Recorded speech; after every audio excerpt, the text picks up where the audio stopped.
Welcome to the Mongrel Court.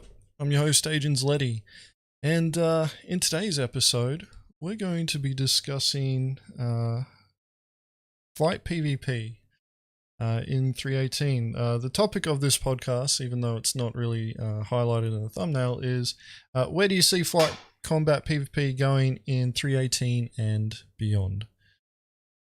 So I'm going to move straight into the courtroom scene because there's no reason to be here anymore.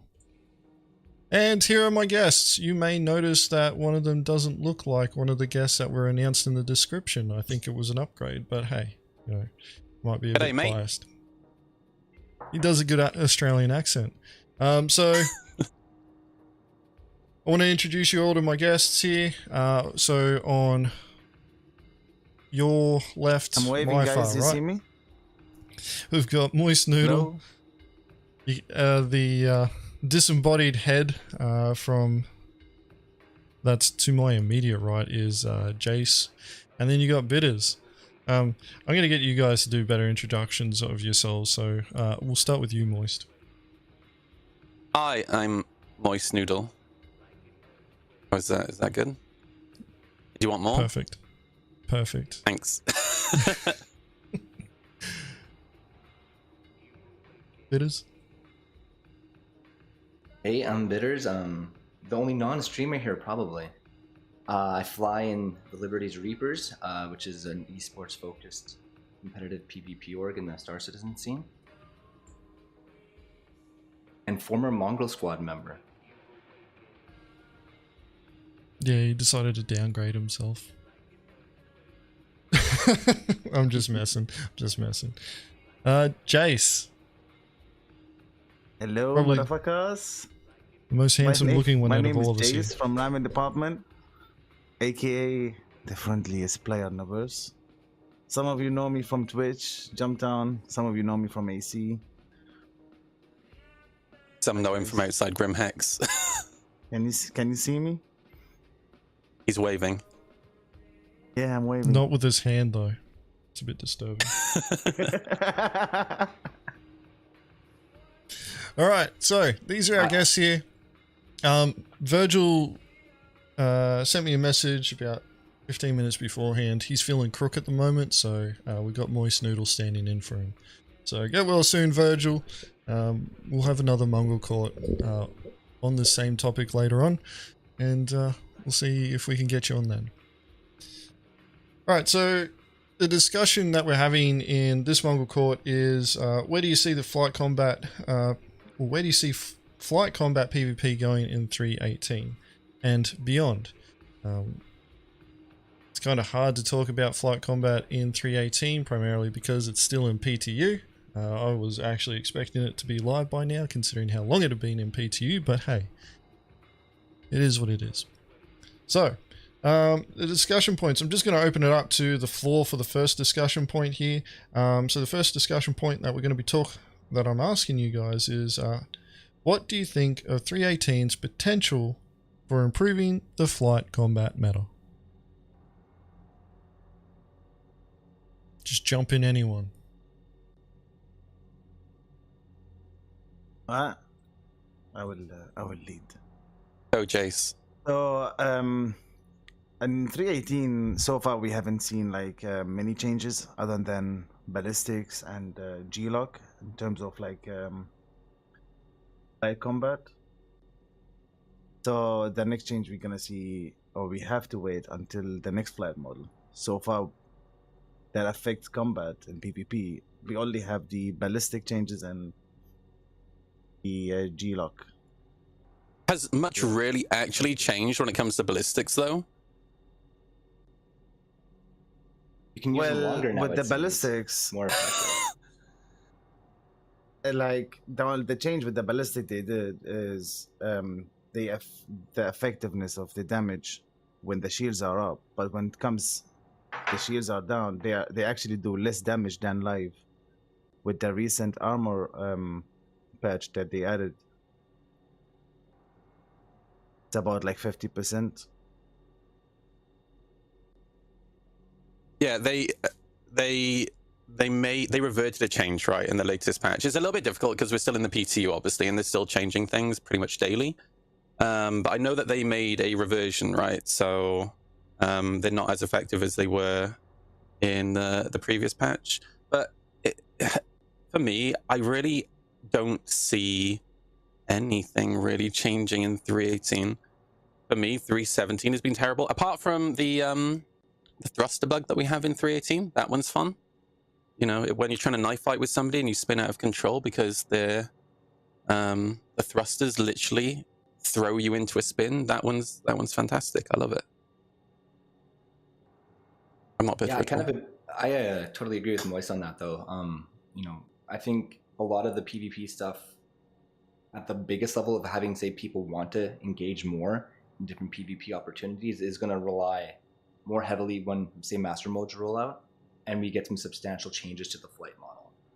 Because, you know, I think they could dress up a lot of different new features and all that, but at the end of the day, if we don't get, you know, say, speeds and things to the point where people can get better hit registration, that, you know, it's hard, you know, more challenging to disengage, and really even server performance, it's going to be still challenging to have, you know, any sort of like medium to large scale combat in the PU, I think. Yeah, I was stuck in a fight with somebody outside Grim yesterday, and all they did was they were in a Cutlass Blue, they sat at maximum speed, decoupled, going backwards.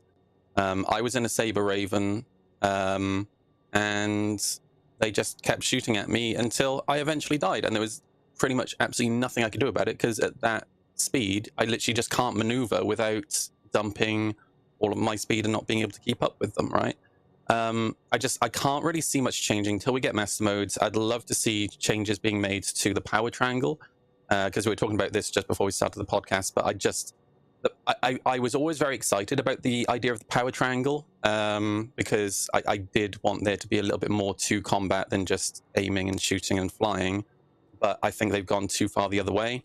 It's not that enjoyable to me, you know, swapping from engines to weapons, to engines to weapons, to engines to weapons, to engines to shields, to weapons to engines every 2 to 3 seconds.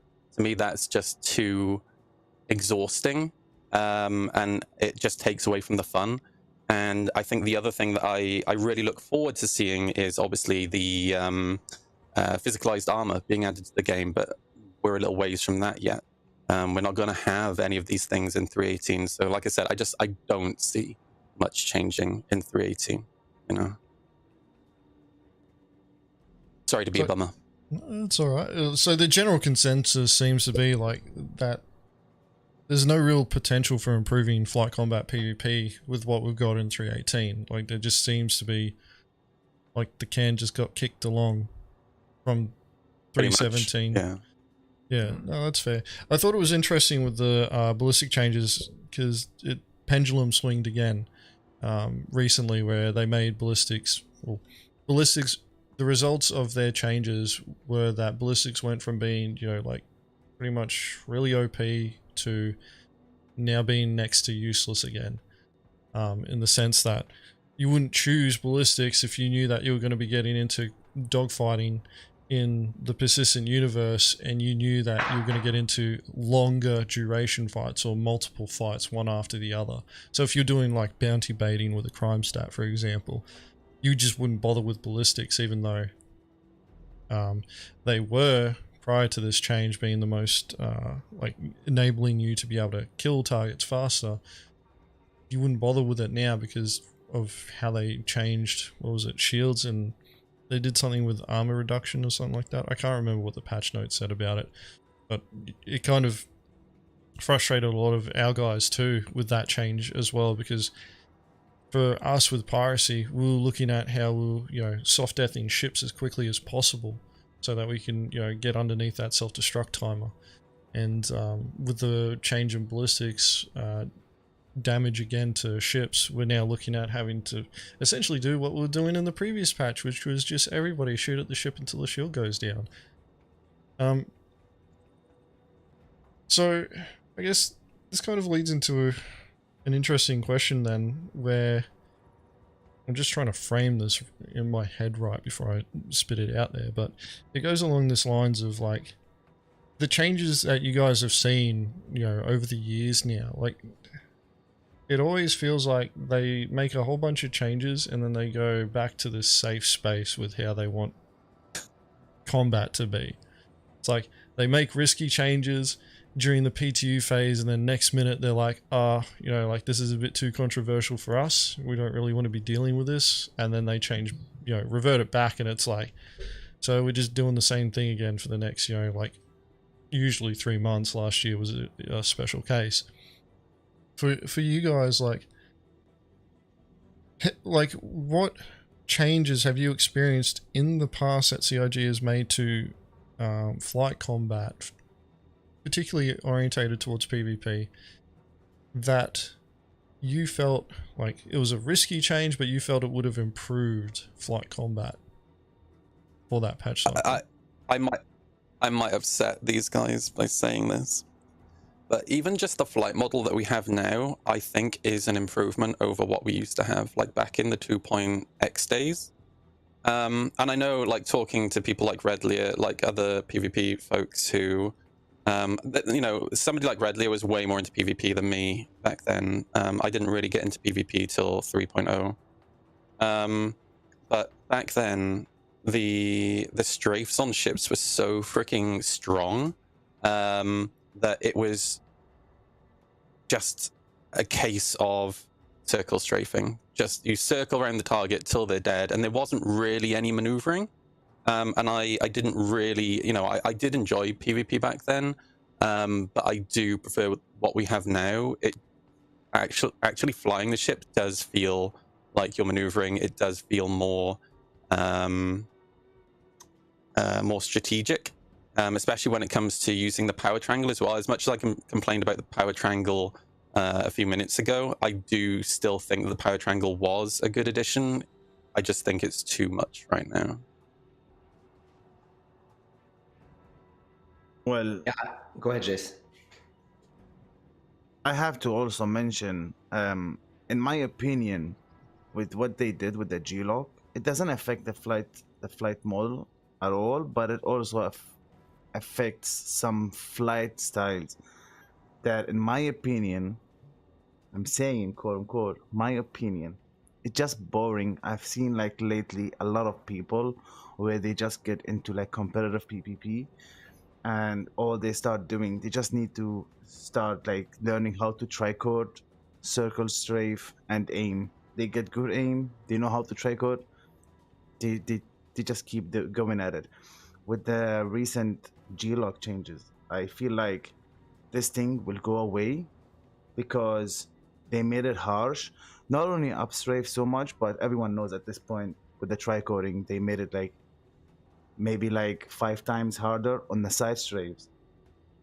And when you're tricoding using one of the side strafes, you won't be able, like for example now in live, you will have much more time to react to counter your strafe so you don't black out. But right now in PTU, like when your screen is half black, it can instantly jump. I noticed that, yeah. Instantly. Yeah, so you have less time to black out, which will make people circle strafe less and get more into positional fights. So they have to go like from side to side, countering their G-Lock to prevent them from blacking out, instead of just circle strafing 45 degree and just aiming to death. I feel like this is, in my opinion, a good change. Some people might find it harsh, but I like it. Yeah, hopefully, like, we'll see how it kind of gets adopted by the masses when it rolls to live, you know, how it affects PR and stuff like that. But having, I think, you know, anything that pushes more towards positional combat, again, in my opinion, I'm a big fan of. Before I came to Star Citizen, I was very heavily into like car racing. So the biggest lure to me coming over to something that was semi-sim like Star Citizen was, you know, flying something like you would want to, positionally fly it in real life. So having people look for advantage in position and control of a vehicle, to me, is much of a more like compelling reason to play something like Star Citizen in PvP than any other FPS game in there. And I think any more changes they can do to put towards a more flight-centric model and get away from like FPS in space with no recoil, I think is going to be a better game overall. I also want to add something. Sorry, about alright, the shield recharge delay. In my opinion, I also find this change is very bad, especially for those people who fight for position in a dogfight. That's like the only benefit you would get from like looking for position in a dogfight, and that will bring back like the face on face or nose to nose fight and aim to death. And I feel like this is like less rewarding. Whoever like used to fight for position will have like go back, because like positional fighting is not gonna benefit you at all after that shield recharge delay.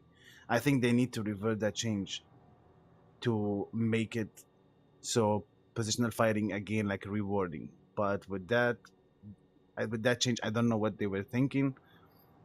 They should push towards more entertainment or entertaining flight style than just boring nose to nose shooting and aim contest, in my opinion.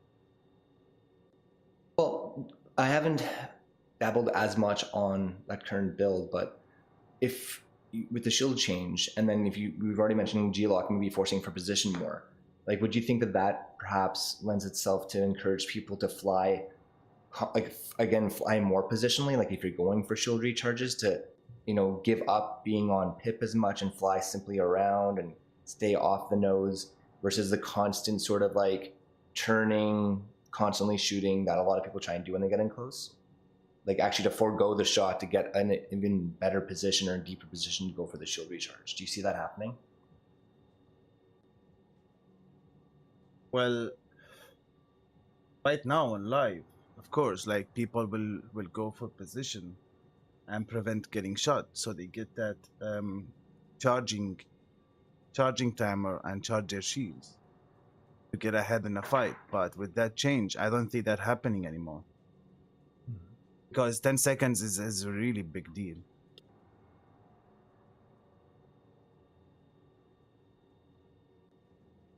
Yeah, it's interesting to hear these discussion points with regards to like because to me these sound like they're just small changes that can actually make larger impacts on the behaviors of players.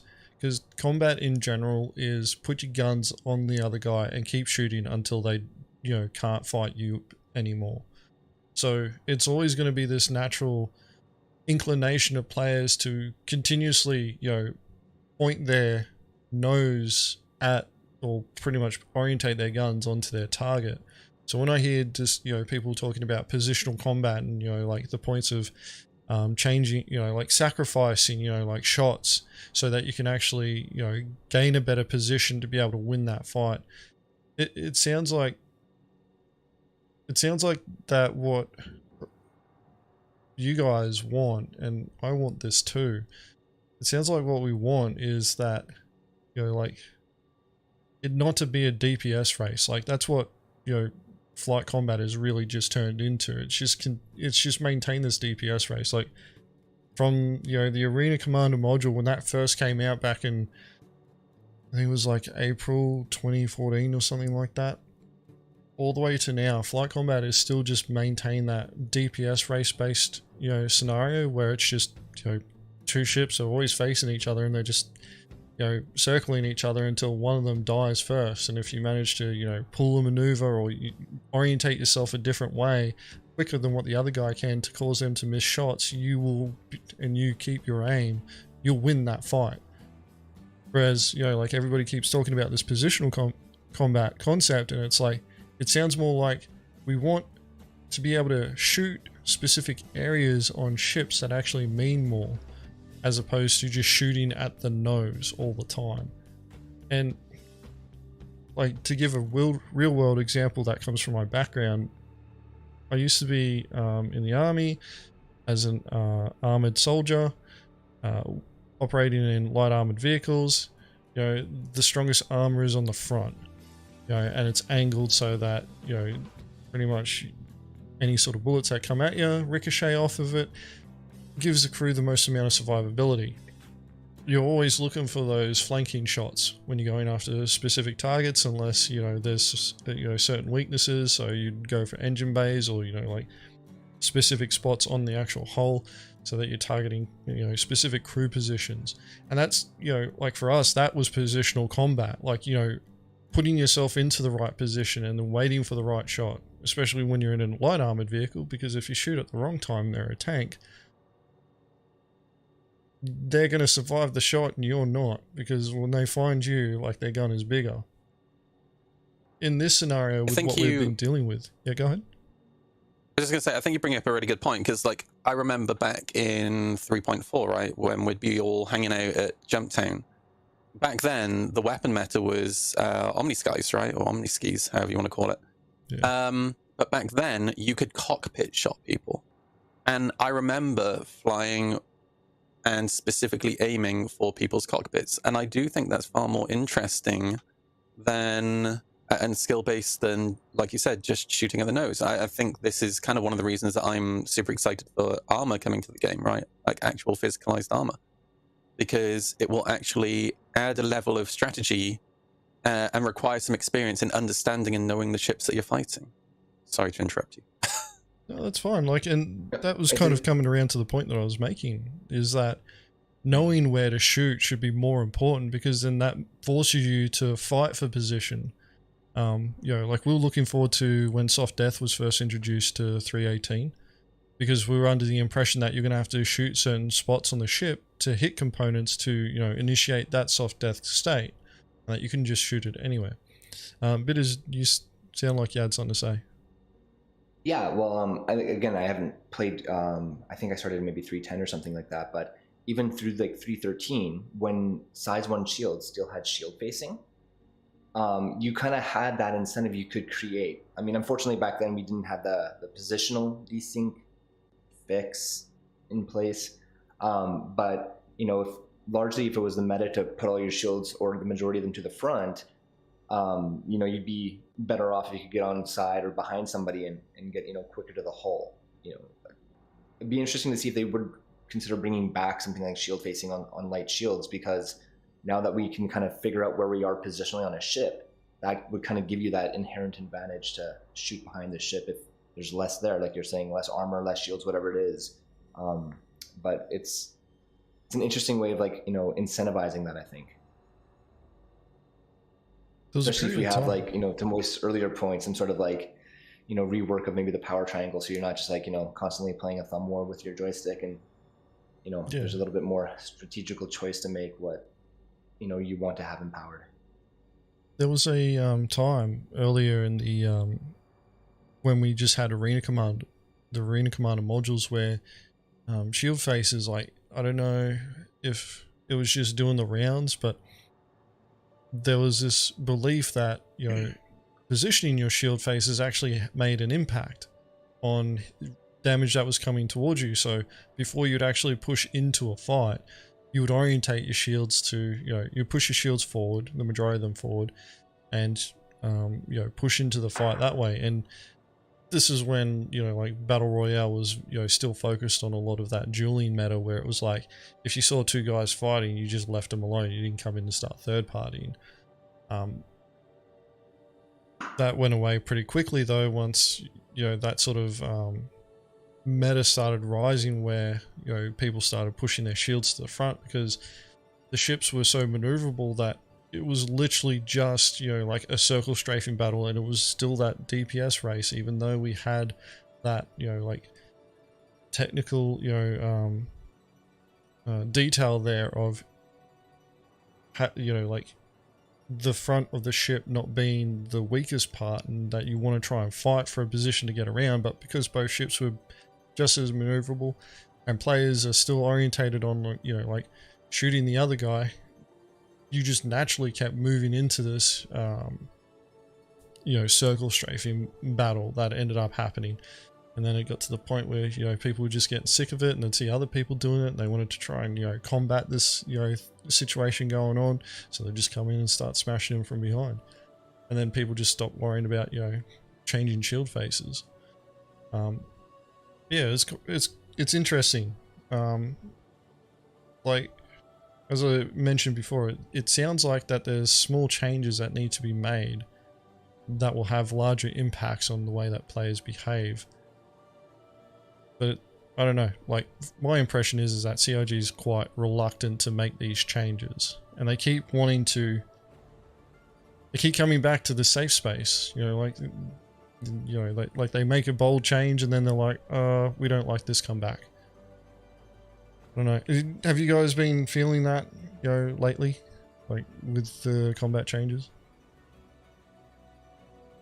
I feel like playing the same patch or whatever we're at, already 6-7 months, it feels like almost now. Maybe that's a stretch, but it just feels like, we're so timelined out of it that it doesn't feel like anything changed. I think I'm a bit too bitter and twisted. That's all right, mate. Yeah, I think we've had 317 for so long now. I said this to you before the podcast kind of started. I kind of gave up playing the game during 317. It just felt like such a poor patch to me, and especially when it comes to criminal gameplay and pirating. And yeah, I don't know what CIG's obsession is, but they do have the obsession with trying to reinvent the wheel. When we have had plenty of space games in the past, and this might shock some people, and I know that a lot of people don't know this, but Chris Roberts did make a space game before. It was called Wing Commander. And while it wasn't necessarily a multiplayer game like Star Citizen, it had some fundamental gameplay characteristics that I think would suit Star Citizen incredibly well. But they just keep reinventing the wheel as if this has never been done before, and it just drives me absolutely insane. So I don't know.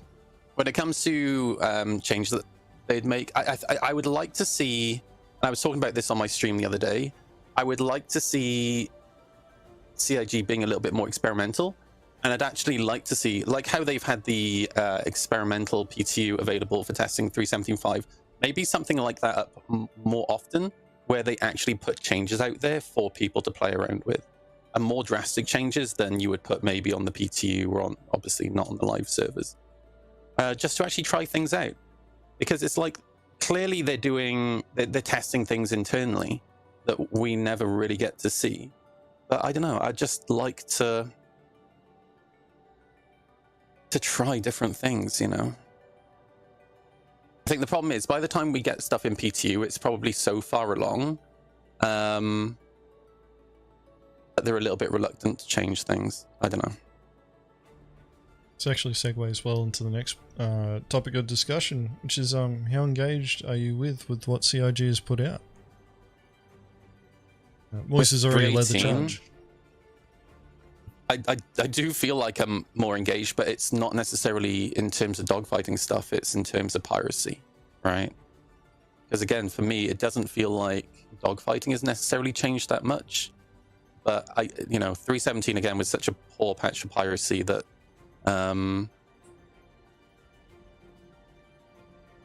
it's going to be so nice to actually be able to take things from people without their consent. I know that sounds a little bit mean, but what I mean by that is, we don't just have to hope that they will send us some money when we ask for some money. We'll actually just be able to take, which will be amazing. Yes. Man, I am so hyped for 317.5, and I'm looking forward to see what 317.6 will bring to the table until 318 comes out. But for real though, whoever was complaining about like head rage, listen motherfuckers, everyone knows about the head rage issue, even Chris Robert himself. Like, there is no way around it, because I think if CIG can fix it, I think they would have fixed that long time ago.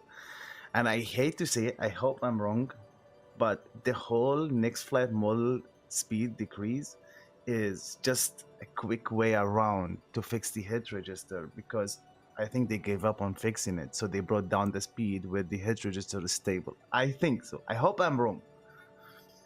But yeah, like as far as how I'm gonna be engaged in 318, I think 318 will bring like a lot of stuff, like SPK change with the dynamic smuggling.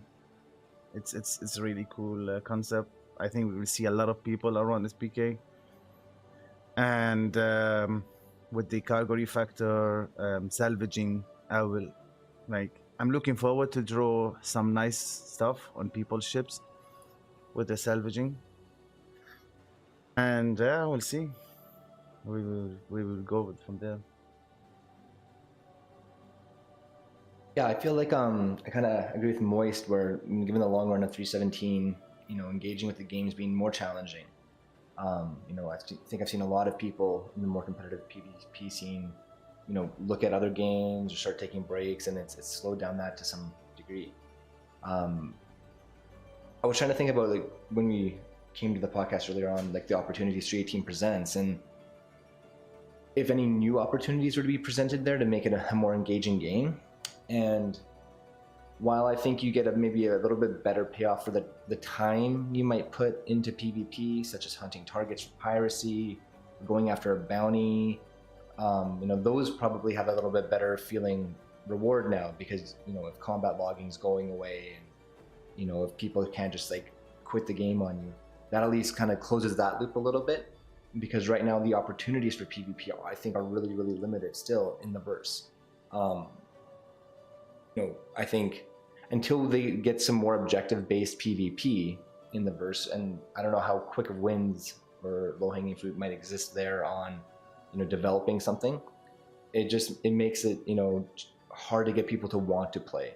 Even with what we have right now with the bounty hunting or the piracy PvP game loops, a lot of people don't really want to engage in those, which doesn't make a rewarding experience for those that do want to engage in those. It's interesting that you guys have brought up other facets of what we're getting in 318 is really the draw card of wanting to play it. The flight combat, is kind of just, it's there, but you guys are like, yeah, as we've discussed previously, it hasn't really changed that much in any sort of way that would be substantial enough that you guys would be more excited for it. Other than, low flying through the new rivers on Microtech or something like that. It's one of those things where prior to this podcast even actually coming about, one of the questions that I was looking to ask you guys was, like, how engaged are you in 318 under the assumption that we'd be in, 318 live by now? It would have been a few weeks and you guys would have had, a bit more time, which is why I changed that question of what's happened so far that you're engaged with in 318, which is kind of telling with the way that things are going with the flight combat meta at the moment. From what I've observed so far, because I'm not like 100% into the flight combat scene. Like, I'm about piracy, so I do enough flight combat to be able to achieve that objective. But you put me in a fighter against most of the, especially these guys here on this stream, I'll get my fucking ass handed to me. That's just because I don't train enough to be able to do that. But I also, for myself personally, when I first got into Star Citizen back in 2014, all you could do was Arena Commander, and I got into that, like heavily into that. I actually got pretty good for a while. But then, we ended up with a baby PU, and I kind of just went, started focusing on that. And I think that's been, for me, the flight combat, system over the years has just kind of gone off to the wayside, because it just, to me, it has never felt that engaging. Like, it's always been circle strafing, or, Moist, the battle that you were talking about with regard, where you're fighting a Cutlass Blue, and all they did was just backstrafe and fire at you. It's like, I encounter that situation so many times, it just frustrates me, and I just look at somebody doing that. I'm like, you know what, I don't need to fight this guy anymore. I'm in the persistent universe. You know, you can fuck off to the, you know, bloody black, you know, world yonder, wherever the fuck you want to go, man. I'm gonna go do the thing over here. I think with what, you know, trying to engage, you know, flight combat focused players in Star Citizen, like, you know, Squadron 42 is mainly about flight combat. All the additional stuff that they're adding there, where you can, you know, like, build relationships with the NPCs and the story engagement, you know, like they're throwing in FPS missions and things like that to flesh out a full story. But the main thing is like flight combat. It kind of feels like, you know, they're focused so much on that now that they've kind of forgotten that, you know, they've got this other game that everybody is actually engaged with and is supposed to be the thing that keeps people engaged with further. And really, like, flight combat should be the most engaging thing that we do in this game. Like, people should be more excited to get into flight combat based on purely on the fact that Squadron 42 was supposed, you know, is supposed to be the main draw card. So for me, it's yeah, like, the engagement with the flight combat systems that CIG has been putting out, it's like, since 2014, they've been talking about, you know, physicalized armor. As far as I'm concerned, until they fucking add that, they can't do, you know, they can't balance, you know, combat. They can slow it down, which, as Jace, you pointed out, like, the hit registration thing, that's been an issue. It's been a huge issue for us when we've been doing piracy. We actually train, you know, to compensate for that with our EMPs. Bitters would remember this, you know, like having, and it depended on what server region you're on too. You know, I know like, exactly what you're talking about, right? Like, if you're in an EMP ship, you'd actually, before they did the desync fix as well, you'd actually have to fly about 200 meters ahead of their vector to hit them with the EMP. Yeah. Like, that shit was insane. And then you flip a coin if you ram them or not from the back. So Yeah. Yeah. Yeah. Yeah. It's that situation though, where like the hit registration thing, like slowing combat down, was always something that COG was going to have to do in my mind.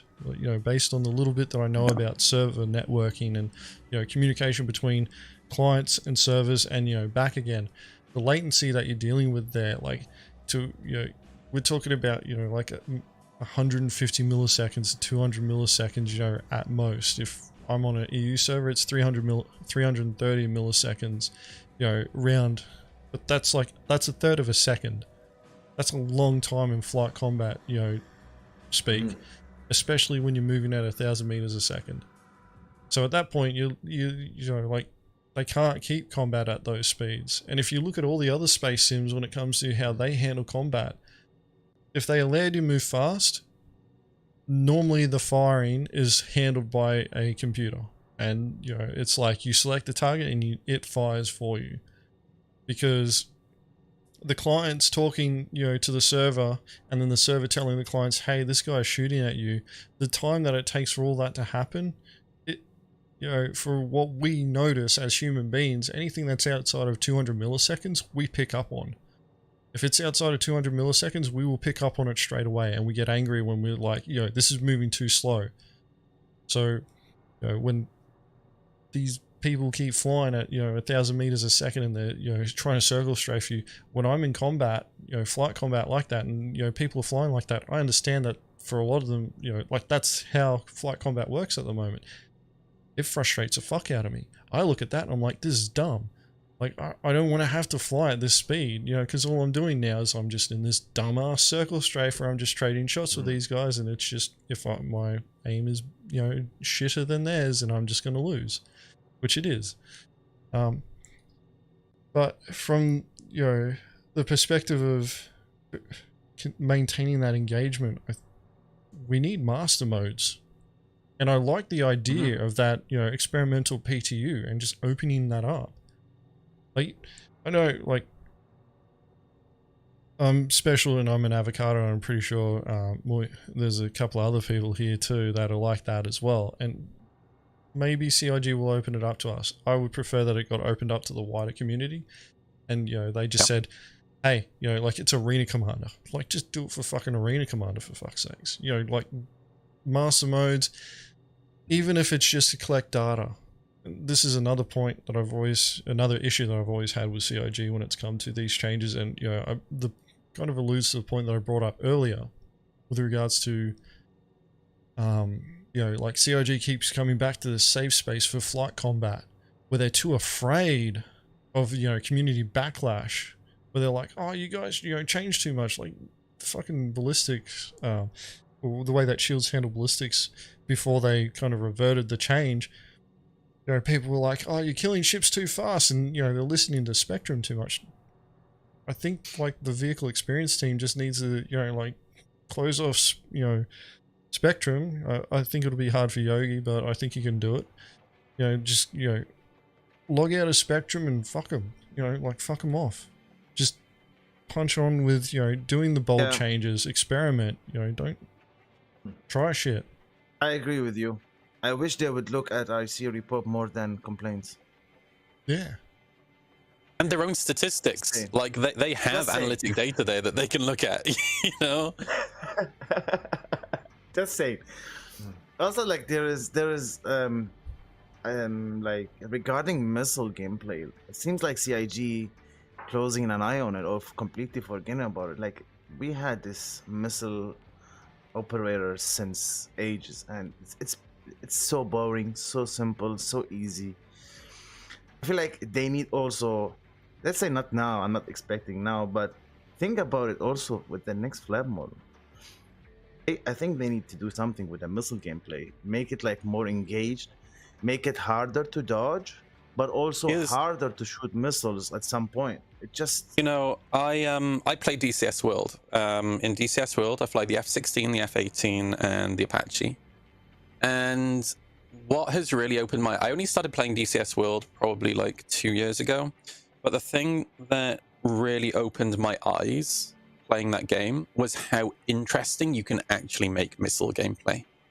You know, there is actually a skill. To be fair, half the skill with missiles in DCS is understanding how to use your radar, but you also have to understand how the mechanics or how each individual type of missile works technically. And you can use, like, the AMRAAM, for example, you can use it in different ways, right? Like, you can lock on with your radar and essentially use your ship's radar to send the AMRAAM most of the way to the target. And then once it's within a certain range, it goes what's called pitbull, where then the computer on the AMRAAM itself takes over and then guides it to the target. Or if you can't find the target on your radar, you literally just fire it and let the AMRAAM go pitbull straight away. But the problem with that is that if there's a friendly in front of it, it could also go for the friendly, right? And there are lots of different types of missiles that work in different ways. And yeah, this fire and forget bullshit that we have in Star Citizen is so boring.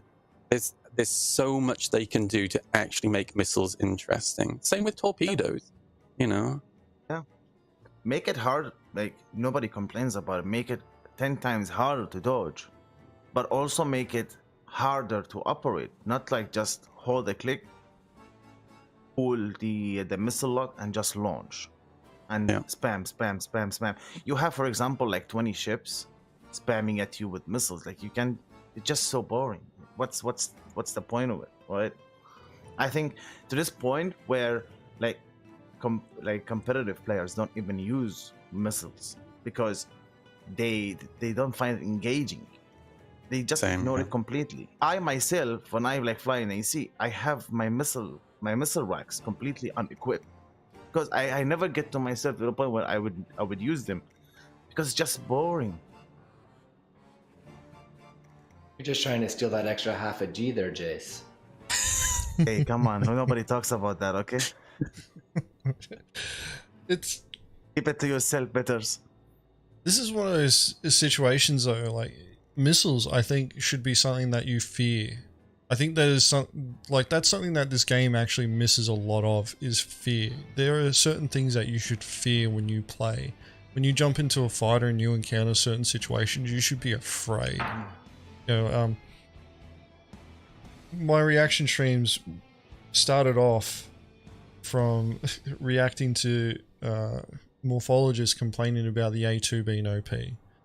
And my main point about that was that you're supposed to fear bombs. Like, you shouldn't want to get bombed. So when somebody fires a missile at you, you should be afraid of that missile coming at you. And I'm not. When people fire missiles at me in this game, I'm like, I'm just gonna do the maneuver. What was it? From something Dark Side. You know, the Family Guy ripoff of The Empire Strikes Back. You know, where Peter Griffin says, "I've got a maneuver." And it's just listing lazily to the left. Fucking, it's just that situation where it's like the missiles are just that stupid. They're that useless. It's like you fire them to get rid of the weight so that you can get that extra half G. The fact that, for me, when it comes to, flight combat, there's not really much that you need to fear other than getting stuck in a circle, like chasing somebody that you're supposed to kill, and they just, decouple, orientate towards you, and just fire at you while you're flying towards them. Because it's like, okay, you're windmilling at me with your fists, and I'm just running straight into you to get punched in the face. Like, that's dumb. That shouldn't be happening. So, like, there should be certain things that people should fear, like backstrafing like that. That's when you should be switching to a missile. It's like, this dickhead's going to go in a straight line. I'm going to fire a missile at him and, watch them maneuver the fuck out of the way because they've got a missile coming for them. But there's no, sort of fear that's pushed onto players like that. And I think that's a big problem is like, if you get into a fight, it's a commitment. You get into a fight in real life, like you need to make sure that you're committed to winning. Because if you don't, you're going to get your bloody head kicked in. And that's, one of the problems in combat that we've got now is like, it's just a DPS race. As long as your aim is better than the other guys, but you're going to win. I don't think there's enough. It's an interesting kind of comment you made about like having to commit to the fight for a good PvP experience. Because obviously with, being able to like get that max speed and just drift off and, take advantage of any of the sort of hit registers that exist at that speed, it means you can, decommit really easily. Besides tweaking the flight combat system, which, hopefully Master Modes addresses that to some degree, we can all hope and pray. Within the PU, I bet there's a bunch of like relatively easier things that they could do to improve people's desire to commit. And I think if you can do that around creating more objective-based PvP, as I was kind of alluding to earlier. Jumptown's a bit of an example of that. If we're all going to be centralized around the facility and you're trying to protect that space, then you're getting punished if you want to, jump out 20 kilometers on a tricord because you don't want to get killed. That's going to allow people to get closer to the facility and maybe drop troops and weaken your position, right? But are there other things that you guys think, SIG could put in to kind of incentivize that, like, area of objective gameplay so that people don't have an incentive just to run away to Narnia every time they get scared? It's actually another good segue. Like also, Sorry, yeah, go ahead, like Jace. some people do it in a dogfight, do it on purpose. We all know, though, that a profile, the difference between, like, for example, the blade, arrow, gladius. When it comes to higher speed, some ship will have an edge on other, due to their profile and also the scuffed hit register. So some people also might do it on purpose, where when they realize they're losing a fight, they get themselves in a high speed, so you land less shots on them. It's so sad to see people like ending up using this. But I don't blame the players. I blame the game. So it's kind of like frustrating a little bit when you see that gets like mixed in the competitive gameplay, especially when it comes to dogfighting. Yeah, and I agree with you when you say about not blaming the player, blame the game. Because even like when I fight somebody like you, Jace, right? You're so hyper-aggressive in a dogfight that I find myself getting to high speeds, not intentionally, just because I'm being pushed that much, I end up at high speed. I don't necessarily want to be at that high speed. It's just it's what the flight model is, right? And it's what the game kind of encourages. So yeah, it'll be interesting to see what happens with master modes, because I would really like to move away from that. But Jays, I think you and your friends have been playing a lot of Rust lately, right? Yes. So, I mean, I know people have joked about making something, Star Citizen into, either Tarkov or Rust in space. There's a lot of systems currently in the game that would lend itself to that. But, especially to get, I think, orgs more compelled to, like, participate in PvP. Even, if they could design, like, a tier 0 base building thing where there's some semblance of objective to go after and, like, destroy assets for, like, other people. I think you would dramatically then create opportunities to engage in PvP beyond what we have now.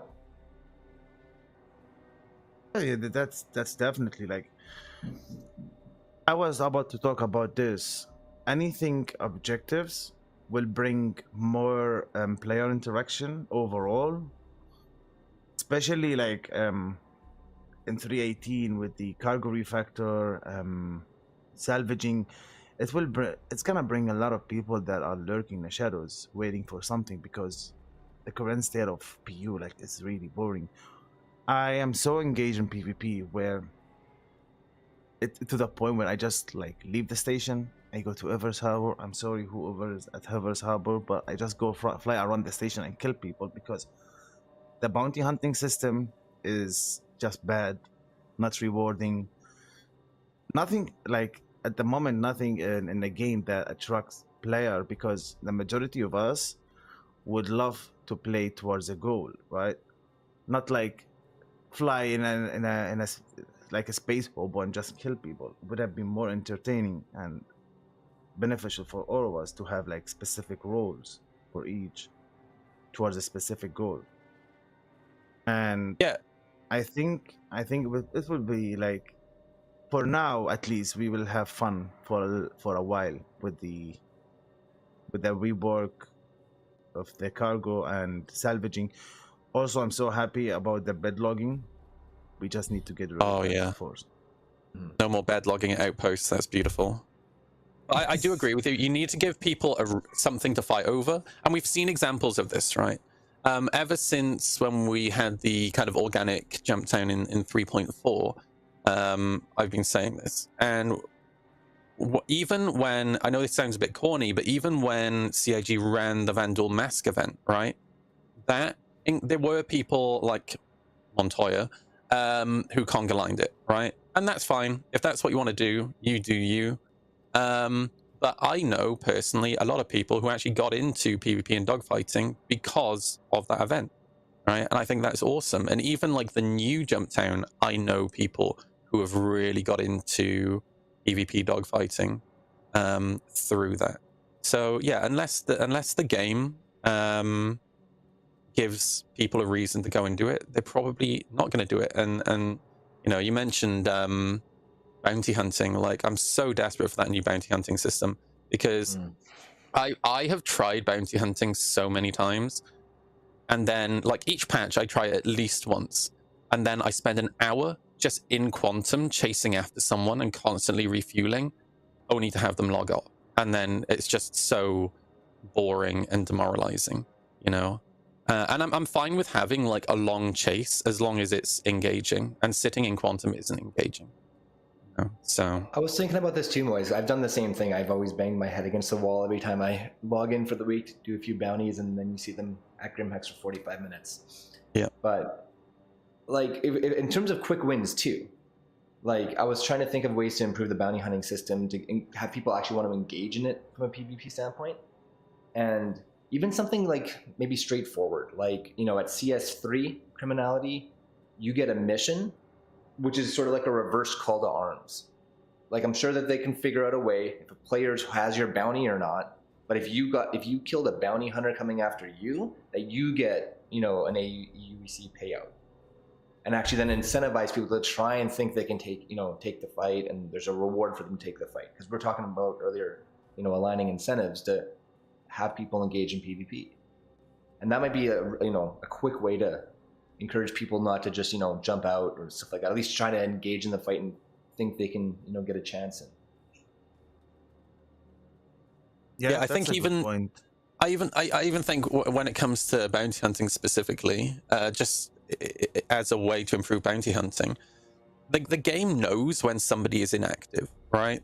And they're just sat at Grim Hex.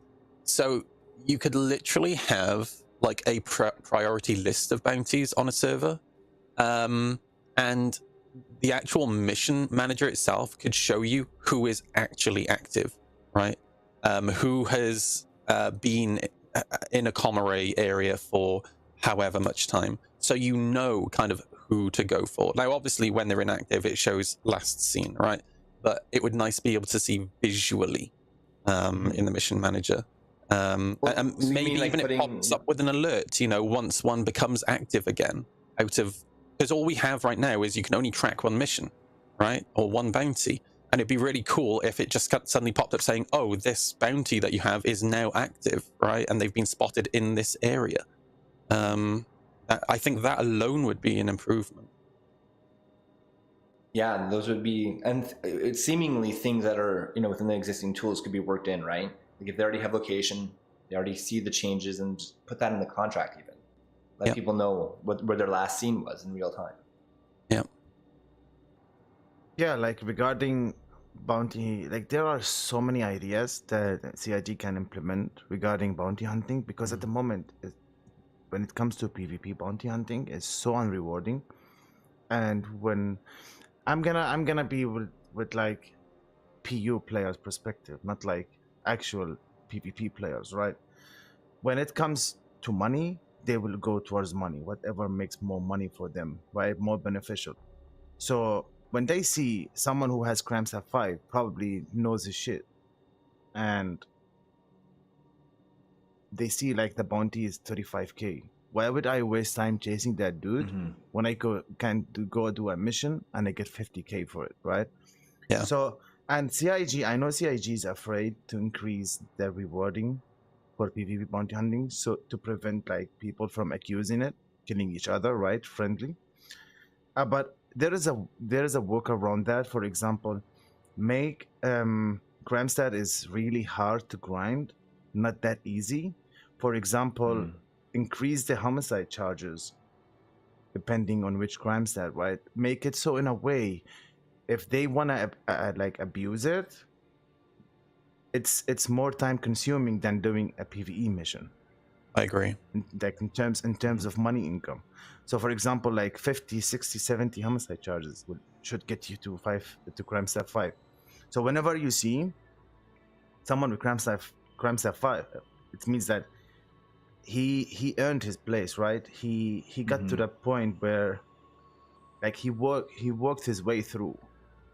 And if you want to chase him, I think that guy gonna be like engaged in that, not just running around, right? Because whoever gonna grind that many homicides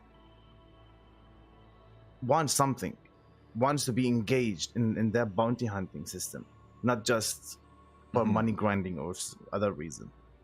I think as well it would make it a little bit more interesting in terms of piracy as well, because I remember being on a podcast with Agens when Soft Death was first announced, and Agens made the announcement that Mongrel Squad were just going to kill everyone. And you know what, with the terrible state of distortion and like EMPs right now, it makes so much more sense just to Soft Death people. But from a pirate perspective, if they made that sort of change in terms of crime stat and homicide charges, it would make you as a pirate not necessarily want to kill people, right? Because you don't necessarily want to have that heat. You don't necessarily want to have bounty hunters landing on top of you when you're trying to catch like vultures and prospectors, I think both of you have like both great points on this, and it's been something I've wanted to have the criminality game loop evolve into more and more, where having a really high crime stat is almost like a mark of pride for, say, the criminal then. And with the SPK changes coming in for clearing crime stat from a hack, I think it's also a good opportunity then, like if you wanted to create that loop where you're, amplifying the rewards for, say, killing a CS5 player, or encouraging a CS5 player to like get rewarded for killing bounty hunters. I think having it more challenging to get rid of the crime stat goes right into that as well, and like make Klesher and the consequence of the higher crime stats that much more punitive. Like, you know, if we're not going to get to CS5 accidentally anymore, like, oh, you killed a hammerhead NPC and there's 10 homicides and now you're CS5, then you can start, I think, building in, you know, better like contingencies for somebody that's actively chosen to go to that level. And maybe it's a weakened Klesher, like if you actually get caught. But like, if you make it that sort of intense at the high level, I think you get some interesting dynamics at play. You have people, you know, wanting to put somebody away for that long. You could have giant AUC payouts given the, you know, the consequences of those fights then. And then make it so that you don't just get the kind of the random, maybe semi-casual player just wanting to go on a murder spree as well. So that might solve some like the lower tier griefing as well. In about 2008, so I used to play EVE Online. I played EVE Online from 2004 to 2014, which was when I picked up Star Citizen. And in about 2008, I was the second most wanted pirate or player in EVE Online. And back then it was really fucking cool because at every jump gate, there were billboards with wanted posters on. And it was really interesting, like playing an alt and flying around and seeing my character's face on every single billboard. But what was interesting about that, I basically became the second most wanted player in the game because of a meme. Basically, all my friends, I was part of EVE Radio, and all of the like listeners from EVE Radio and my friends just kept throwing money onto my bounty because they thought it was hilarious. But it turned into an interesting dynamic because when I started talking in the local chat, people would be like, "It's you. I'm coming for you." And like, it got to a point where even my own friends, including my IRL best friend, were trying to kill me so they could claim the bounty. I think the bounty was like 10 billion or something at the time, which then in EVE Online was a huge amount of money. So it's really interesting in how, one, it's an interesting experience for that person to be known and spotted, but it's also really interesting in how your relationship with the people around you change as well, especially when your own friends want to kill you because they want the money, you know? Yeah. Also, there's another idea where CIG could make regarding the reputation system, right? We have bounty hunting, we have bounties that bounty hunters can chase, but what about criminals? Let's say, for example, there are no bounty hunters on the server. Are the criminals just gonna run around stations and kill random people? So I think they should add an opposite system of bounty hunting, which is the criminals chasing bounty hunters who are around. They earn their reputation. I think they should add a reputation system regarding PvE bounty hunting, and also for the red players, something that give them also reputation when they kill bounty hunters. And according to that reputation, they get increase in their payment or in their level, like open them, for example, stronger player who have higher reputation, etc., etc. Like similar to the PvE bounty reputation system. Sorry. Yeah. I wanna, for example, log in the server. I was like, where are these motherfuckers? Let's see if there are bounty hunters on the server. I don't want to go around and wait for like half hour, because sometimes I go on a server, like I wait for 2 hours literally, and 1 or 2 bounty hunters come at me. Like, I've always found it really weird. I've always found it weird since they added bounty hunting to Star Citizen, how there are bounties against criminals, but there's not the other way around. Like, if you have somebody like Boba Fett from Star Wars, right? Boba Fett was attacked so many friggin' times, even like from other bounty hunters who didn't like him because he was taking their bounties, right? And yeah, I would really like to see, you know, we already have bounty hunting reputation, and, you know, let's face it, the reputation system has been incredibly lackluster, I think. and there's a lot that they can do with it. But, you know, once somebody gets to a certain bounty hunting reputation, I kind of feel like they should be bringing heat on themselves, you know? Yeah, there's a lot of ways I but the think with reputation. existing tools. Sorry. Go ahead, Jace. Yeah, I was about to mention something regarding reputation system that Moist Noodle was talking about. Existing reputation is mixed between like PvE and PvP, like together. But they should add a separated reputation for PvP only. So whoever is targeting PvP interaction have their own reputation. So they also have to grind their way through with only PvP interactions. That's how you get like people like motivation towards doing or interacting with PvP players. That also like would increase the chances people fighting, right? Like organically. So yeah, they could existing. Go on. I mean, with the existing tools in the game, pairing of reputations, there's something that Warcraft used to do as an MMO to try and encourage people to do PvP, even on servers when they might not want to. And it seems like they could easily implement something similar here. So like you could, we talked about, say, if you grind certain bounty hunter rep levels, then, you could be a target for assassins, right? We've got the Vaughn assassin mission. That could essentially be the criminal equivalent, right? And then, whereas in WoW, they would have you kind of just toggle on, like, I think war mode or something like that. And what that would do is it kind of flags you for PvP, but like then you get amplified rewards from like everything. Like all your payouts are increased, basically. Here, you could probably do something really simply like that, where we have the call to arms contract, maybe rework it a little bit so it's more it's PvP orientated. And by accepting call to arms, maybe you get whatever, an X% boost to all your payouts, but it does flag you now for that sort of tracked combat system where, if I'm a blue player with call to arms, any CS3 red player is going to be able to take a contract on me or like, track me or whatever we want to do with that. And then similarly on the bounty hunter side. So you actually then encourage people to go find each other for those rewards, or even just turn it on and then go about your day if there's nothing similarly there and get a reward for doing so. I really like that idea. That's actually really cool. Yeah, I agree. And then you even get the enterprising non-PvP player that might want to get greedy, running their cargo and put on that sort of contract and try to get a boost, but then, they're risking higher piracy or things like that too. So, and they'll still call the person who kills them a grief. I'm sure. Of course. If you're not doing it for that, even though we're all PvP, we're all PvP players here, I mean, that does also solve some of the complaints you get from the non-PvP community of the whole I'm not opting in for this. And even though it's obviously not my bag to be like, to have that, soft life in the verse, it's a lot of people that do. So if we want to have a system that maybe works for everyone, which is probably more likely to implement something like that, I mean, that could be a good solution. In my opinion, CIG should encourage players towards more PvP interaction than PvE, especially on grinding or money or whatever.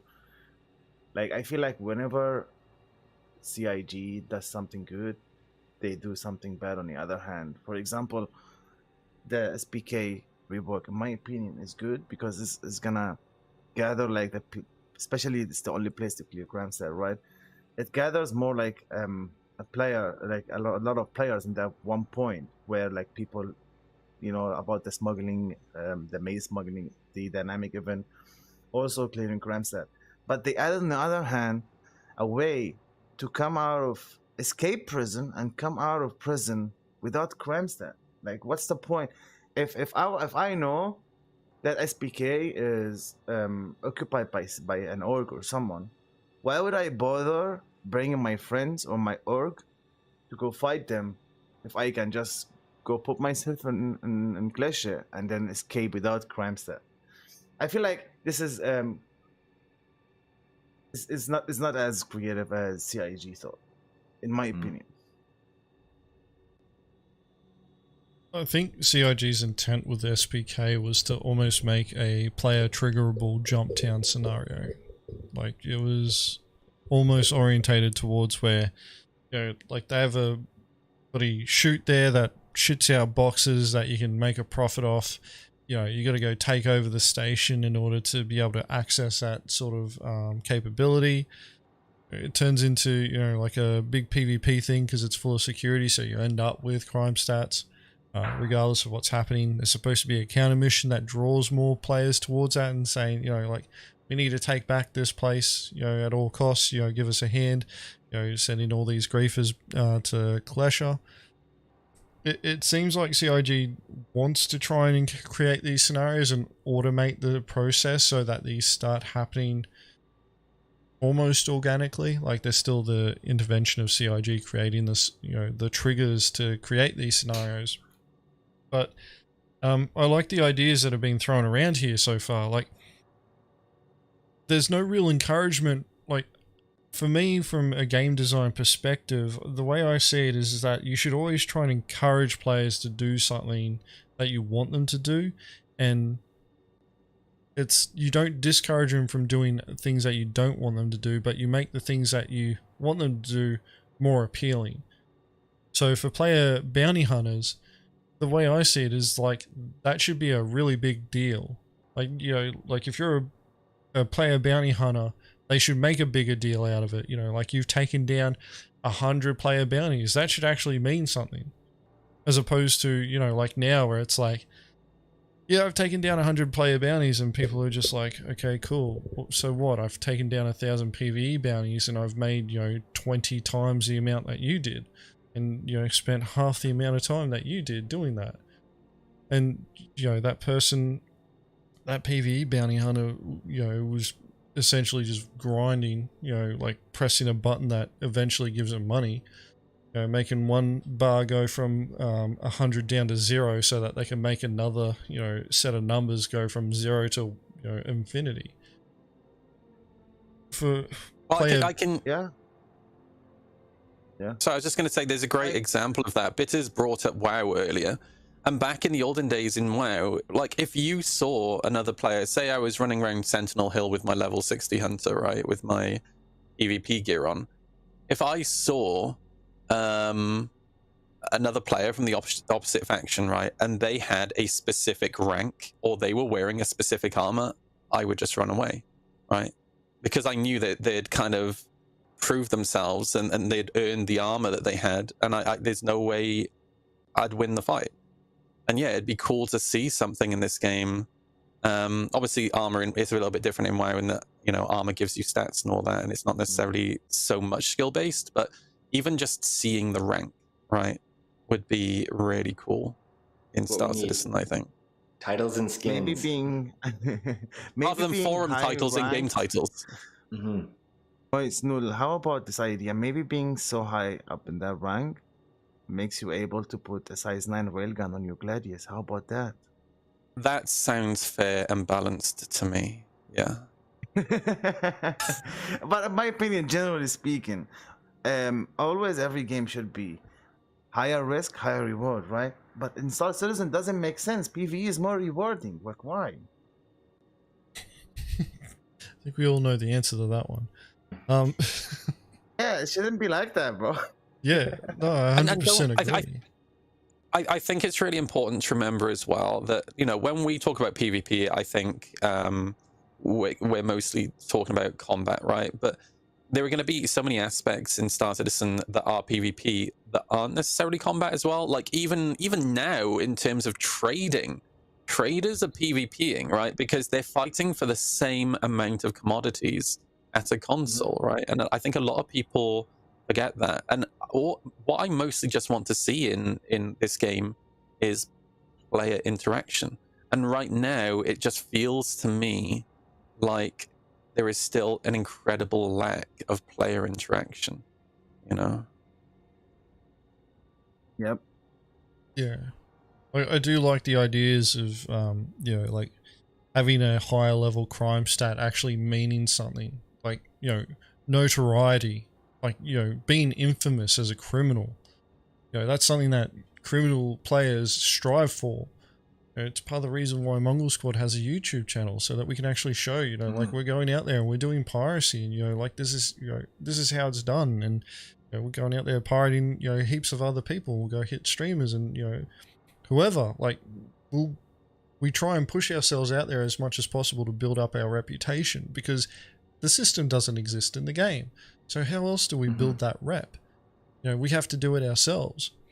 In my opinion, it's always been missing, players building themselves up. Like, it would be really cool to see, the number one bounty hunter, and it should be one of those situations where the number one bounty hunter is, one of the top tier PvP players.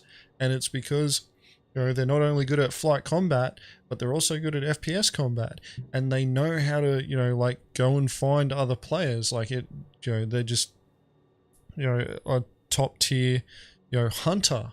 Like, that is what they are. Like, they're a hunter of human beings.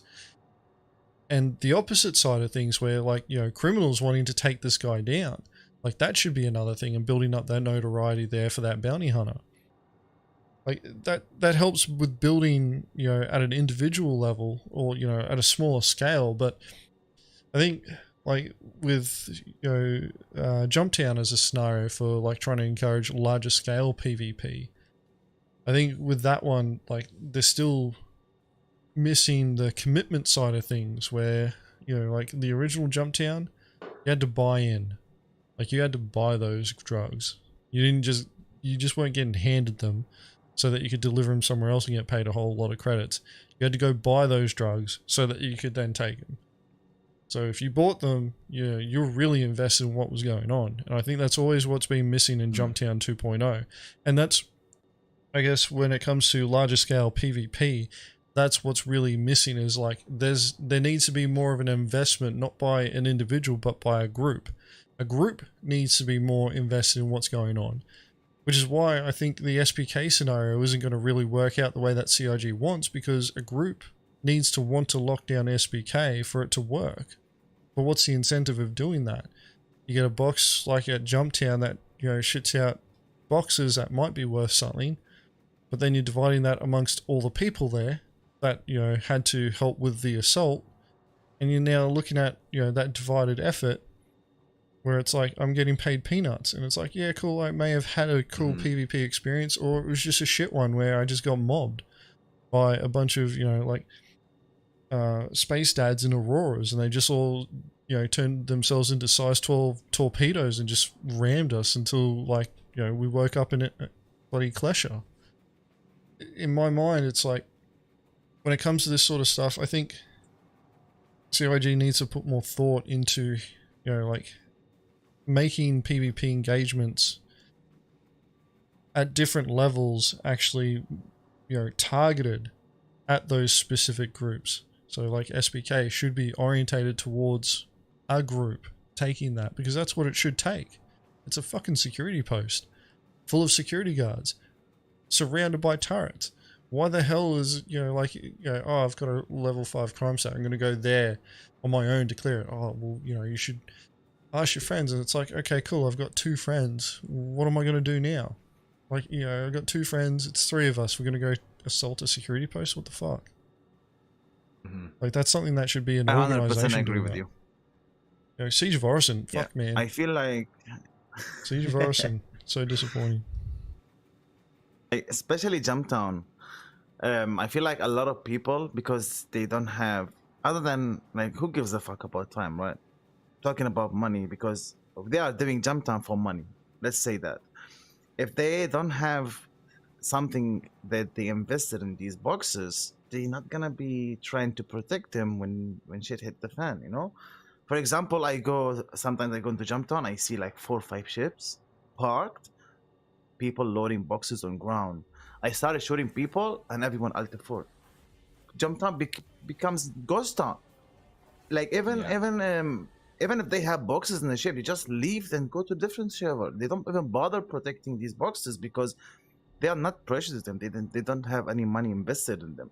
I feel I read also, I forgot their name, whoever did that post after the release of Jumptown 2.0. They had an idea where you make an interaction with the maze machine at the Jumptown facility, where every time you click the button, it takes money out of your bank or whatever money you have and takes out the box.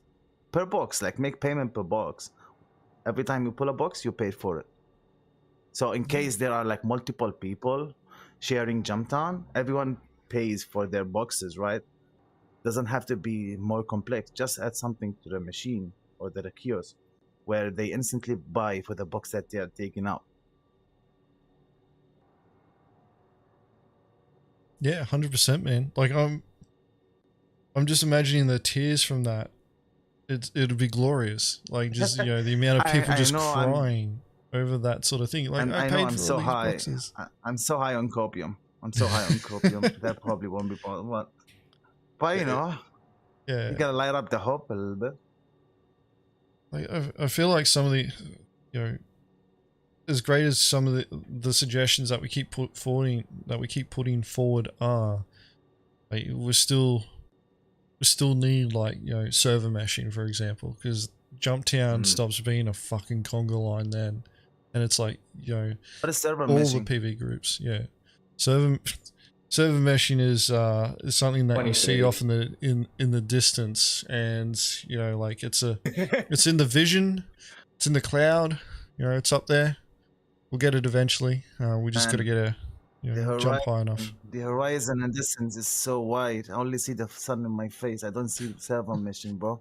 Yeah, no, I hear you on that, and it's one of the frustrating points, and it's one of the reasons why, like, I like talking about what low-hanging fruit exists now.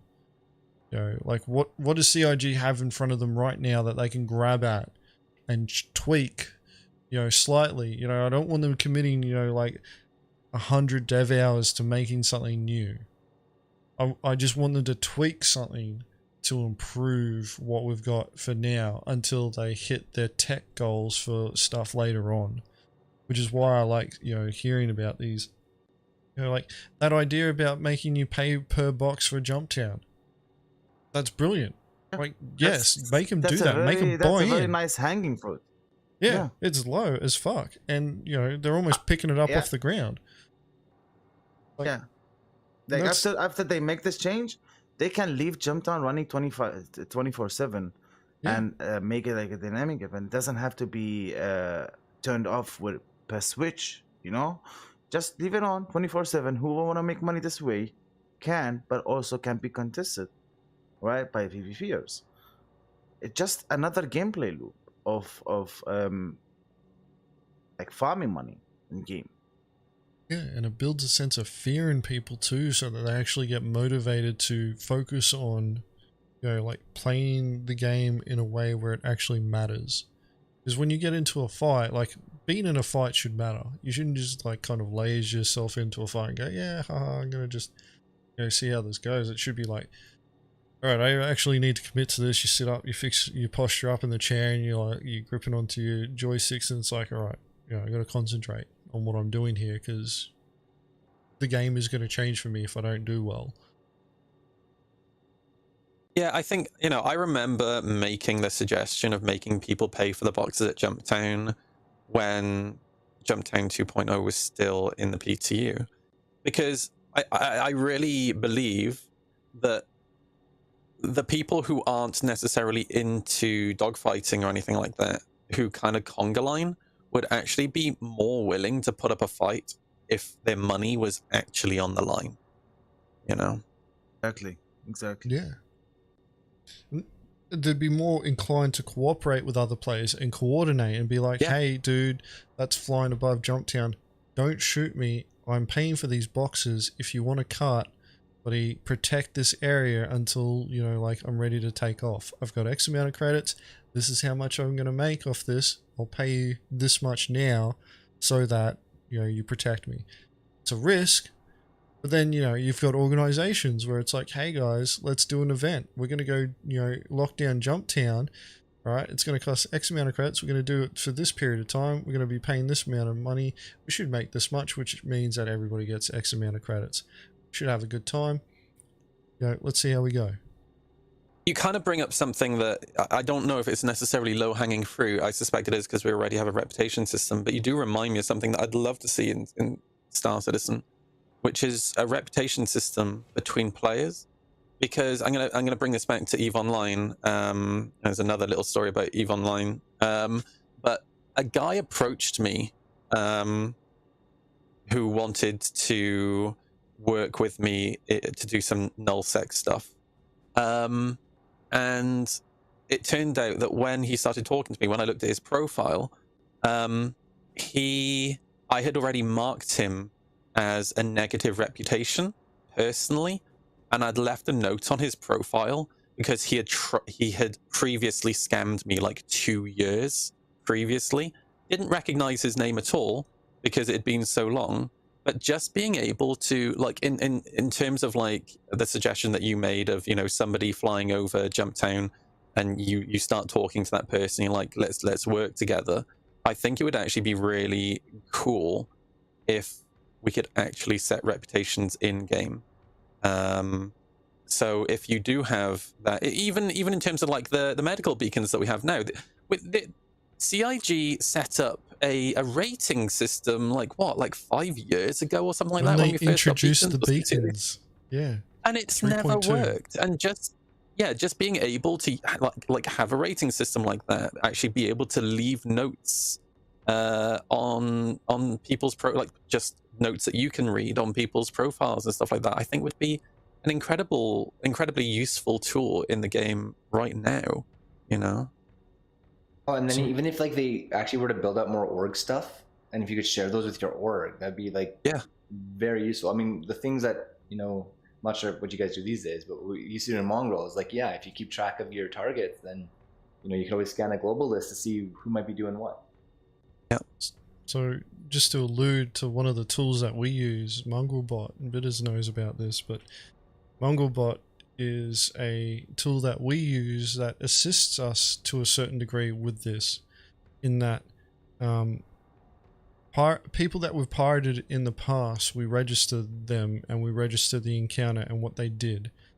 And when we, you know, look up their name via Mongrelbot, you know, we have a database there that will then, you know, this bot then cross-checks their name against our database to see if we've pirated them in the past.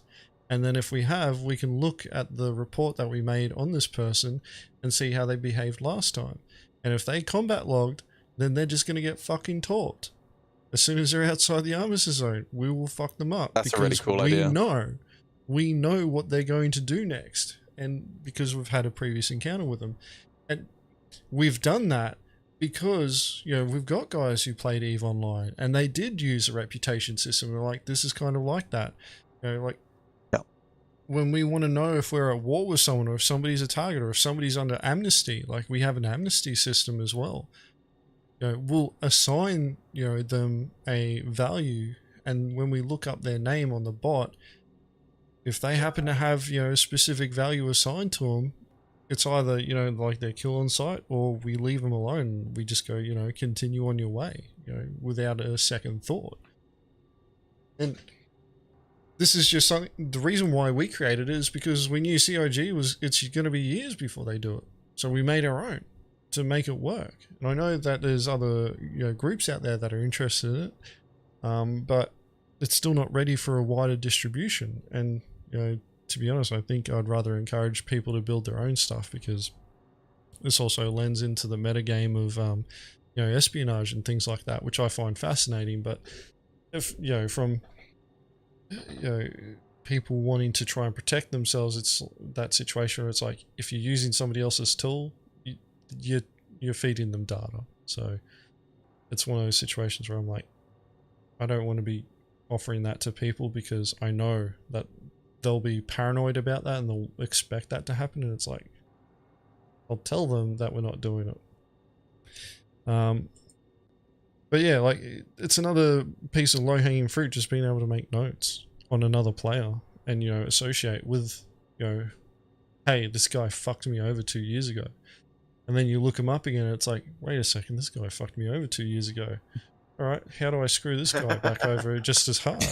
Exactly, yeah. Much like specialist PvP happens outside the game. Yeah, yeah. I have a list. I named it grieving list.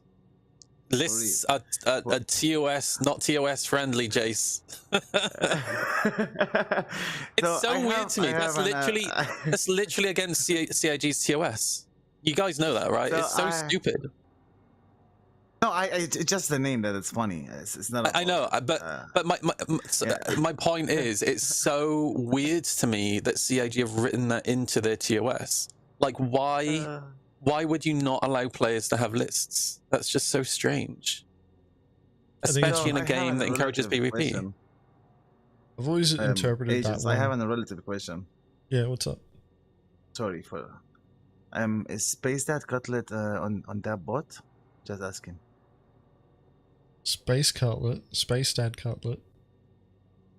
Yeah. Yeah, like, I've botted everybody. Everybody gets botted at one point. Whether or not it's good or bad, like, it's another thing. Like, it's good. We've got a whole range of, you know, functionality that we can use with that bot. Like, we can tell if somebody's changed their name after we've searched their name. Like, so if we search them, they then change their name, and then we find their new name and then search that, we'll know what their previous name was. So people can't hide from us. A lot of people wasting $5 with that around. Yeah, yeah, that's right. But the thing is like, we're not the only ones that have that. There are heaps of other orgs that have that capability as well. We're not the only ones. It's just, you know, not many of them talk about it. And you know, this is true. As far as I'm concerned, like, you know, there's no difference in my mind, you know, using a bot or, you know, having a Google sheet, you know, or a Google Doc there, and you just got them written out that way, and then you just cross-reference it. It's easier for us in the way that we do it, because we can just punch in a command, and then the bot tells us, you know, what we want to know. Mongrel Squad's run by an AI. I'm just a fucking, you know, figment of everybody's imagination. I'm a hologram. Australia's not real. We're sitting at the hour and a half mark. I feel like we've had a pretty good conversation here with regards to flight combat. We're kind of strayed away from flight combat though and started talking about the other stuff. It's kind of hard to talk about when not much has really changed though, you know? Exactly, because there is not much to talk about, so yeah. That's a good point. Do you guys want to do a Q&A from chat? Because we've never done this before, and, you know, chat's been going off. I don't know if you guys have been paying attention to it, but chat's been going off. So yeah, you guys, chat, hello chat. It may be a few seconds before you guys see this, but would you like to ask the guests any questions? Feel free to direct them to any of the guests. Reference the question if you got to ask one with the word question in square brackets, if you can, please. There's no bot here to pick up on it. It just makes it easier for us to pick it up visually. I have a question for Jace. Oh no. How friendly are you going to be in 318, Jace? So friendly.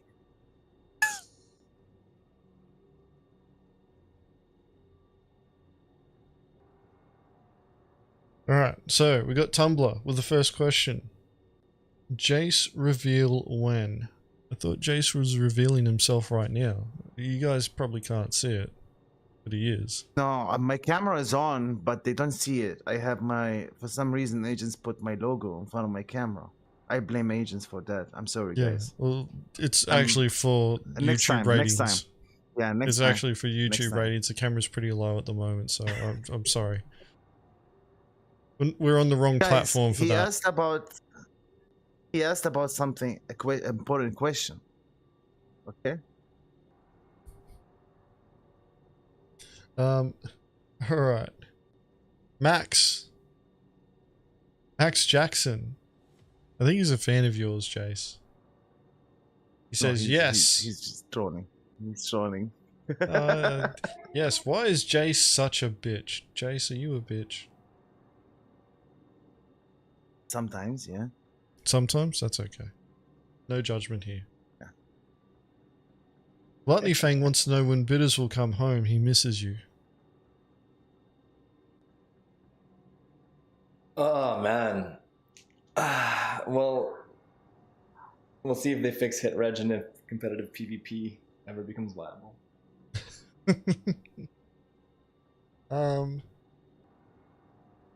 Rogue Wyvern?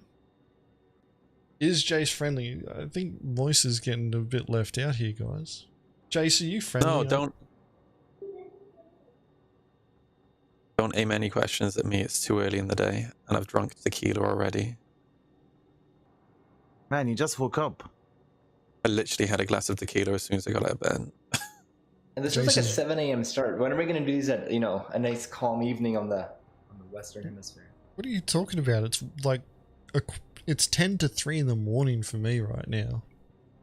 I've been charging on. If it's a bad time for everyone, what are we even doing? I don't know. The viewers seem to like it. I needed to get in before what was it? Daymar Rally started, which I think is starting in the next 10 minutes. Started. I got the notification. Yeah. All right. But wait, hang on, you seem really interested in the Daymar Rally. Is there anything that you want to share with the class agents? What, me? No, I've actually told my guys not to attack it, and I've told them not to attack it because some of them were talking about attacking it because some of our guys are actually in it. They're all like, "Yeah, let's let's go attack our guys," and I'm like, "No, don't let them race it, just for the meme." Right. Is this why Virgil's sick today? Maybe. Oh shit, dude. There you go. He's camping out in his eclipse. He's just waiting on Daymar.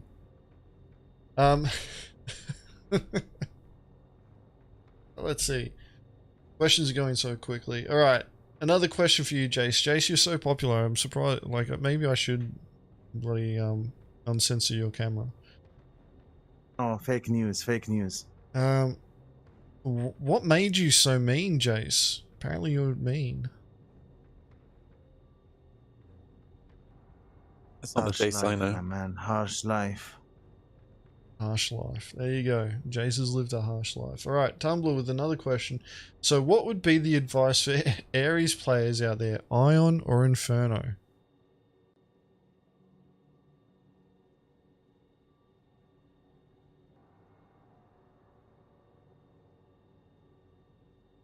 Yes. I don't understand the purpose of the question. Hello, Tumblr? Are you okay, Tumblr? I get use it to against appropriate ships, I guess. Pretty much it. The amount of, no, I think with the ballistic change, I think the Inferno will make more sense. Like some people say, with the recent armor change, it's literally reverted what CIG worked towards, but there is a point where, like before, right now we have in live, that the ballistic damage scales with the shield percentages, right?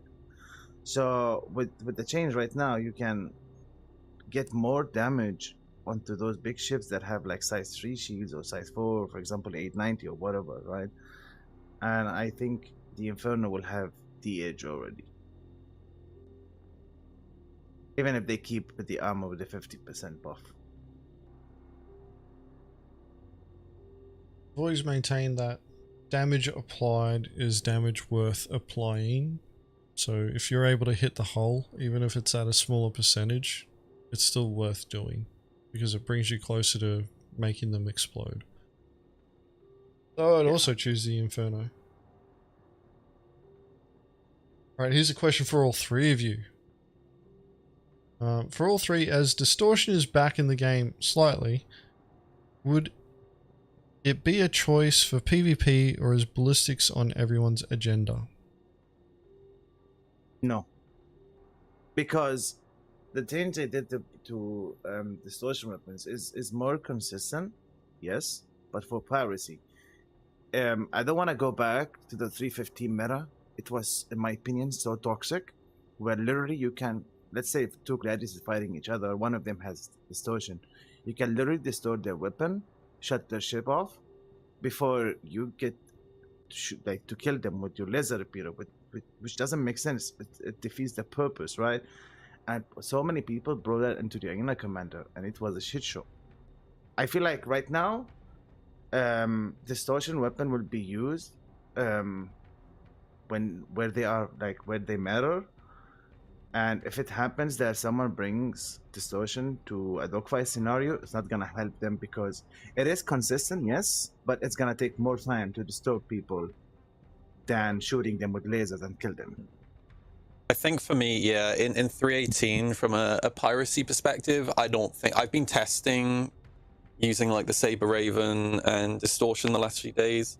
And I think I'm going to go down the Mongrel Squad route of just soft deathing everything. Because when somebody's running away from you at maximum speed, it just doesn't seem that useful right now. And EMP is just completely... It feels completely useless. It's so weak at the moment. So, yeah, I think I'm just going to soft death and kill people with lasers. Or ballistics, probably lasers, because I'm too lazy to go and rearm. Yeah, I agree with the two of them. With how easy it is to still disengage and go to a high speed where the flight model breaks down, having an additional cue for them to want to run away, like, oh, I've lost a gun or something like that, just kind of would drag out the fight, I think. I'd rather just kind of go with lasers and get damage in, maybe keep them around longer and try and score either, some significant damage to their ship or kill them. And then even in team-based combat too, I think just having the lethal damage coming quicker when you actually can get a shield down can actually serve up the kill a lot quicker.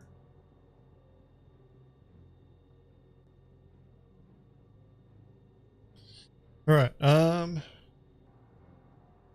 One more question, then we'll call it for an end to the podcast. Let's see here. There's a couple here. Let's take a semi-serious one. Here we go. Do you guys think CIG should make some cargo be lost during soft death to encourage distortion gameplay and making getting a full load more difficult? I think so. Oh, go ahead, Moist. I was just going to say, I think so. Yeah, I would like to see people be encouraged to not just destroy a ship. Yeah. It adds layers to player interaction, right? Like maybe you have a try to negotiate. If that doesn't work, then you advance it to like a soft death. But it gives people like multiple decisions to make along the encounter, which I think is a more fulfilling encounter. In my opinion, soft deathing a ship, like we still have this drifting problem, right? And yeah. If you soft death a ship, it comes to a stop immediately, correct? Yeah. And if you soft death a ship, it brings also another whole gameplay loop, which is defending the ship from inside, rather than just distorting it, letting drift, waiting, because we still don't have the cargo beam, the what was it called? The tractor beam. SRV? Yeah. And like it brings for now, it brings a good gameplay loop where, let's say for example, you're going on a cargo run, you will think about you in case being pirated, what are you gonna do alone? So you start bringing more people on the ship, right, to defend yourself on the turret, and if it happens you get exploded or you get soft death, you defend it from inside. I feel like it's gonna be a great gameplay loop for both sides. It's gonna be more entertaining, not just truck simulator.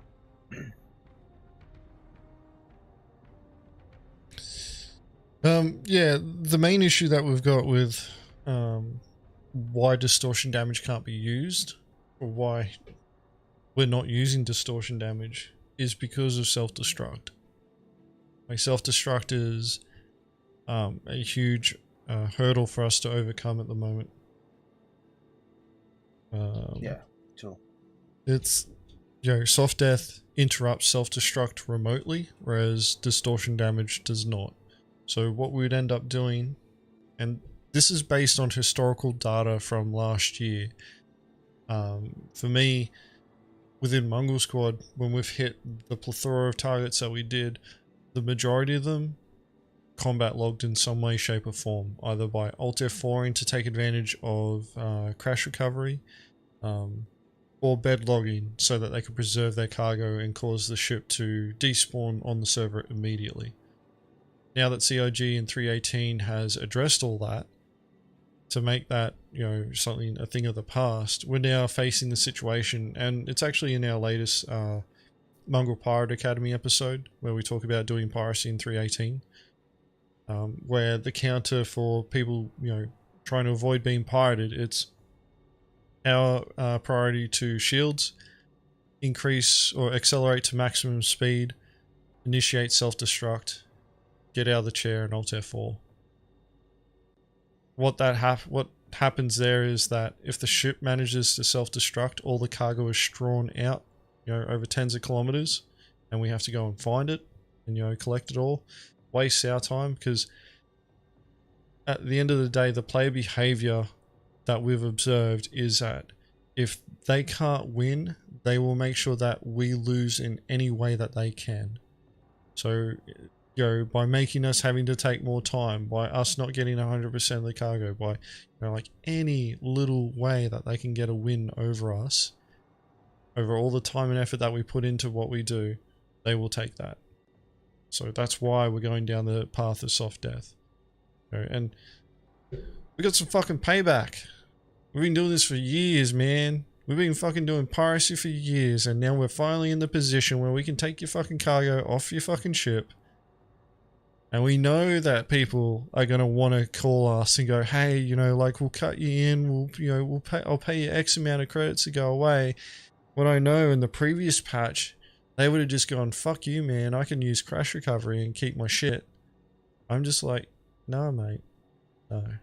We're taking more this. I'm gonna be honest. Years, Agens. Yeah. I'm gonna be It's honest. I'm gonna be so happy to see their tears, because not everyone, all right? I know it sounds so not friendly, but I don't want to mention names. I was hanging out with in a chat in a mining stream, just like to see their point of view, why they do the, you know what I mean, with the self-destruct, with the bedlock, whatever it is. Even like exploding their ships with the cargo when it comes to mining or cargo. I was like arguing with people, just like small argument. Why are you guys doing this and this and this? It's funny that all of them jumped on me with the argument that this is an investment for the future against the pirates, so they give up on piracy. That's why even if we sacrifice the cargo or whatever valuables we have inside the ship, it's a good investment for the future. Now show me where your investment went, motherfuckers. Yeah, I remember catching that one a lot too during the old piracy runs. Yes. The thing is that, and it's another motivation why we kept pushing as hard as we did, is that fucking, like, we know that that's what they wanted. They wanted us to give up, and I'm Australian and I'm stubborn when it comes to that sort of shit, so, you know, like, it's just in my blood to keep pushing forward. When somebody, you know, tries to make us do something against our will, I'll be like, no, I'm gonna do the exact opposite, which is a detriment at times, but, you know, I'll still do it. Alright, I think it's time that we ended the stream. Thank you very much for coming along, guys. Really appreciate you guys taking the time to join us here and share your thoughts on the flight combat meta and, you know, PvP and things that CIG could do to improve the game and the low-hanging fruit. I think it was a really constructive discussion that we had here. You may have noticed that Bitters has kind of just disappeared there, and that's actually because for his camera anyway, because he's getting ready to go. So, Bitters. Yo. Where can people find you? Nowhere. I'm not a content creator. He's not a content creator. I will say, if you know, typically if you want to find me with the other Reapers, we host a PvP Discord. Maybe one of the people in chat can link it in chat, but it's the SE PvP Discord. So if you want to learn how to fly better and engage more in positional combat, check us out. Excellent. Jace, where can people find you? They can find me in Ramen Department Discord, of course, and on Twitch, Jace_Mo. At the moment, I'm taking a break from Star Citizen. I'm not really like streaming because I'm so desperately waiting for 3.18 to come out. I don't want to witness the release of 3.17.6 or 3. I lost the track. 317.5 it's like so is many. out. Yeah, but I feel like another patch might come. So I hope not. But yeah, when 3.18 comes out, I will be a lot more active. All right. And Moist, whereabouts can the stream find you, mate? Twitch.tv/moist_noodle. I stream Monday to Friday from 11 a.m. UTC. I'm also on Twitter at the Moist Noodle. I've been trying to avoid Star Citizen as much as possible in 3.17 because it's been an atrocious patch. I'm streaming 3.18 PTU every day. Doesn't even matter how bad that particular PTU patch is. If I have to sit at a loading screen for 8 hours during a stream, that's still better than playing 3.17. Can't wait for 3.18 to go live because there is going to be much pirating. I cannot wait. All right. Yeah. I'm going to switch out to the face cam. Thanks again, guys, for showing up and having this awesome discussion. So I'll come over to Blur. Key. All right. So that's it for the discussion on the topic of where flight combat PvP is going to go in 3.18. Obviously, it went in a bit of a different direction, but I think it kind of is indicative of the state of flight combat, where we're kind of all just sitting there waiting for CIG to do something that has a bit more substance to it with the flight combat model. And I think the suggestion of having an experimental PTU patch branch open that has the master modes is worth pursuing. CIG, please do it. We'd love you all forever, even if it's just Arena Commander, just so that we can all experience it. You don't have to listen to our feedback if you don't want to. In fact, I highly suggest that you don't. Charge forward with your changes so that we get, a good and substantial flight model in our hands. Because these half measures are killing us. They really are. Anyway, thank you very much for everybody for coming along for the stream. The topic of discussion for the next Mongrel Court has not been decided on yet, but depending on how things are going in 3.18 or if we're still in another 3.17 patch, we may continue the discussion on PvP flight combat and maybe just push in the direction of just discussing PvP in general with the next lot of guests. But that's it for this stream, guys. Thank you very much for coming along, and I'll catch you all when court is in session.